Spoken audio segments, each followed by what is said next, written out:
ജലോത്സവത്തിന്റെ പതാക ഉയർത്തൽ ചടങ്ങ് നടന്നു കഴിഞ്ഞു. ജില്ലാ കളക്ടർ പ്രേംകൃഷ്ണനാണ് പതാക ഉയർത്തിയത്.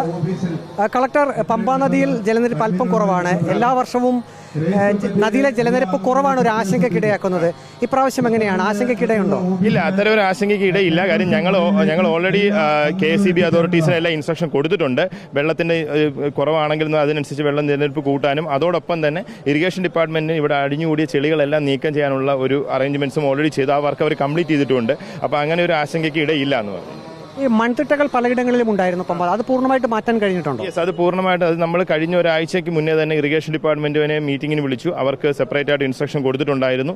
അവർ കഴിഞ്ഞ ഒരാഴ്ചയായിട്ട് അതിന്റെ പുറകിലാണ്. അപ്പോൾ എല്ലാ മേജറായിട്ട് നിൽക്കുന്ന അങ്ങനെ ഒരു വള്ളത്തിന് ഉള്ള ഒരു ഇഷ്യൂ ഉണ്ടാവാൻ സാധ്യതയുള്ള എല്ലായിടത്തുനിന്നും മൺകുറ്റികൾ റിമൂവ് ചെയ്തിട്ടുണ്ടെന്ന്. അതായത് ജലഘോഷയാത്രയും ഒപ്പം തന്നെ മത്സരവള്ളങ്ങളിൽ നടക്കുമ്പോൾ പള്ളിയോടങ്ങൾക്ക് ഒരു തടസ്സവും ഉണ്ടാകില്ല പമ്പാ നദിയിൽ. ഉണ്ടാവാത്ത രീതിയിലുള്ള ക്രമീകരണങ്ങൾ ചെയ്തിട്ടുണ്ട്.